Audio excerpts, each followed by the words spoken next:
Welcome to our deep dive into the odd corners of history, where we unravel bizarre yet true historical events that challenge our understanding of the past. Let's get started. In the early years of the 20th century, the dawn of industrialization brought along many wonders. However, it also introduced several new risks, with one being the potentially hazardous substances food manufacturers freely added to their products. They did this to increase shelf life, improve taste, and enhance appearance, with little understanding or concern for the long-term health effects. Enter Dr. Harvey Washington Wiley, a pioneer in food safety, who sought to change the status quo. Wiley was a chemist at the U.S. Department of Agriculture, where he had been battling against the use of harmful food additives for years. But his words fell on deaf ears, both within the food industry and the government. Determined to expose the dangers these additives pose to public health, Wiley devised an experiment in 1902, now famously known as the Poison Squad experiment. He assembled a group of 12 healthy young men, volunteers from the Department of Agriculture, who agreed to be part of this daring mission. For 5 years, these volunteers subjected themselves to a controlled diet where foods laced with various additives were regularly consumed. These substances ranged from borax and sulfuric acid to sodium benzoate, formaldehyde, copper sulfate, saccharin, and saltpeter. Each substance was given in increasing quantities to observe the impacts they had on the volunteers' health. What followed was a series of health complications that varied from acute digestive problems to severe symptoms of poisoning. Their experiences were closely documented and shared publicly, causing a wave of shock and disgust among American citizens.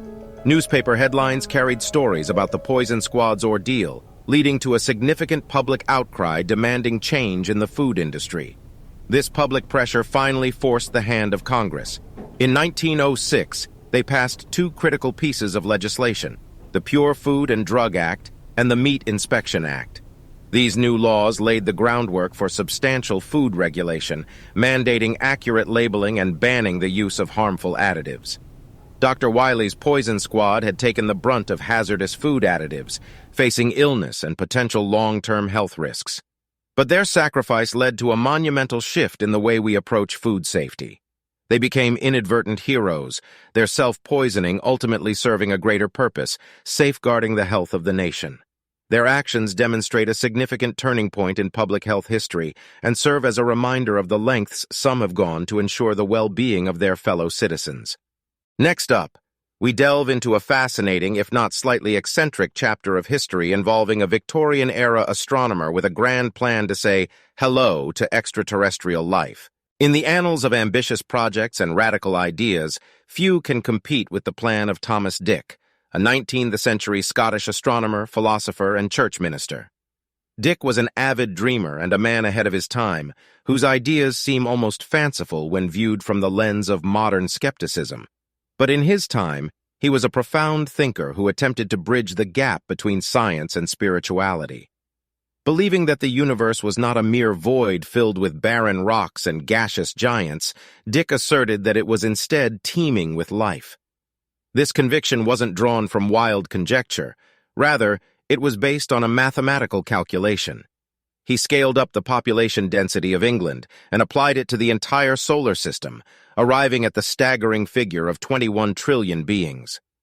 Given his faith in the abundance of life across the cosmos, it was only natural that Dick would attempt to establish contact with these extraterrestrial beings. His plan? To create a gigantic geometric shape on Earth, a type of terrestrial beacon that could potentially be observed from the moon and beyond. This shape, he believed, would serve as an unmistakable sign of intelligent life, a cosmic hello from the denizens of Earth. Thomas Dick envisaged constructing this colossal structure using materials that were highly reflective or luminescent to ensure maximum visibility. The scale of this proposed project was gargantuan. Indeed, it would have been one of the most massive human-made structures if it had ever been built. His hope was that any moon-dwelling beings, or lunarians as he called them, would see the structure, recognize it as a product of intelligent life, and in turn, make their own efforts to communicate. Dick's proposal was met with a mixed response. Some applauded his daring and novel ideas, while others dismissed them as fantastical and implausible. Unfortunately for Dick, his dream remained just that, a dream. The project never materialized, largely due to the immense logistical challenges it would have presented and the lack of solid evidence supporting his theory of extraterrestrial life. However, even though his plan of a cosmic greeting card remained unrealized, Thomas Dick's passion and audaciousness were undeniably influential. His imaginative, if unconventional, approach to the search for extraterrestrial life predated modern efforts by more than a century, marking him as a pioneering figure in this field. In the end, while we may smile at the audacity of Dick's idea, we also must admire the boundless curiosity and optimism that spurred it. His tale serves as a timeless reminder that sometimes it is the most outlandish ideas that propel humanity forward in our ceaseless quest to understand the universe around us. At first glance, the bustling streets of Glasgow in the 1970s and 80s would offer a familiar sight. Children chasing after the cheerful tune of ice cream vans, eager to savor their favorite treats. However, this idyllic image was tainted by a clandestine underworld where the familiar chimes of the ice cream vans signified not just dessert, but danger. During this time, a seemingly harmless profession became one of the most hazardous in the city, being an ice cream man. It might seem odd, but these purveyors of sweetness and childhood joy became central figures in an illicit trade that would shock the nation. These mobile ice cream sellers were not just vending vanilla cones and sprinkles. The vans acted as fronts for a range of illegal activities, from drug trafficking to the selling of stolen goods. Contrary to their colorful exteriors and light-hearted jingles, these ice cream trucks hid dark secrets. Underneath the veneer of normality was a thriving black market, with the ice cream men at its core. The illegal trades were not just limited to the sales. As the illicit operations grew, so did the competition between various ice cream routes. These disputes over territory soon escalated, leading to what would be known as the Ice Cream Wars. Glasgow's streets became a battleground, the ice cream vans at the forefront, their soft-serve machines masking the hard reality of this brutal conflict. The ice cream wars were marked by intense violence, with rival factions fighting over control of the lucrative ice cream routes. The war was far from a metaphor. It involved actual physical confrontations, arsons, and even led to fatal casualties. The community was held at ransom, caught in a chilling conflict where the ice cream van's melody had turned from a tune of joy to a harbinger of fear. The end of the ice cream wars did not come from a significant law enforcement breakthrough or a peaceful resolution. Instead, it ceased when the profits from the ice cream business started to melt away.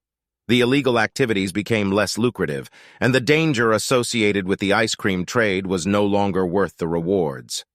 While the ice cream wars have since ended, the scars of the past remain.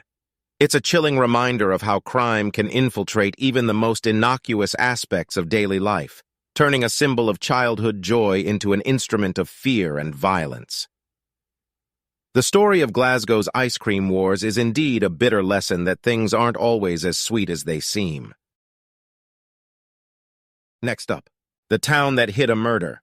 In the small town of Skidmore, Missouri, the streets are quiet, the people are friendly, and community unity is a defining trait.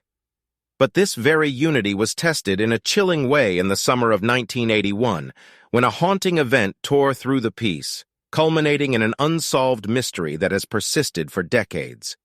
The residents of Skidmore have held on to a secret, the identity of the killer of town bully Ken McElroy.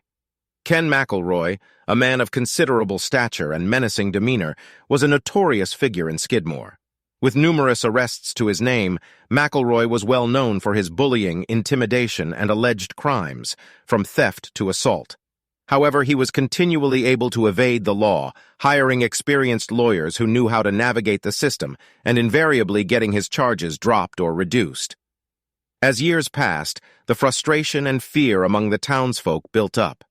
The town's residents felt increasingly powerless against McElroy's reign of terror. He was a menace that the law seemed unable to touch, and the town of Skidmore was suffocating under his intimidation. Then came that fateful summer day in 1981. As the story goes, McElroy was sitting in his pickup truck in the broad daylight in front of the local tavern. Suddenly, gunfire rang out. When the echoes faded, Ken McElroy was dead, struck by bullets from at least 2 different guns. The shocking part? There were dozens of people present, a crowd of witnesses in plain view of the incident. Yet nobody called for help. Nobody claimed to have seen the shooter. In the days following the murder, local law enforcement and investigators from far and wide descended on Skidmore, expecting the close-knit community to assist in their investigation. But they were met with a wall of silence. Despite the number of people present at the scene, no one came forward with useful information. Everyone claimed they hadn't seen who fired the shots, or they were looking elsewhere, or they ducked for cover. Some even said they were in the tavern and didn't see anything. This silence was not born of fear, but of a resolute unity. The residents of Skidmore had suffered under McElroy's reign for too long and were united in their relief at his demise. This unity extended to the murder investigation. The townsfolk closed ranks, and a shared secret was silently agreed upon. Years turned into decades, and still, the town remains quiet about the murder. The case remains unsolved, the identity of McElroy's killer still unknown. The law enforcement agencies have failed to crack the code of silence in Skidmore. The residents have held steadfast, refusing to yield their secret. The story of Skidmore, Missouri, and the murder of Ken McElroy is a chilling testament to the lengths a community will go to protect itself. It's a tale of unity born from desperation, fear, and a shared desire for peace. It's a silence that speaks volumes, a secret locked away in the heart of a small American town. And as long as the town of Skidmore keeps its silence, the mystery of who killed Ken McElroy remains just that, a mystery.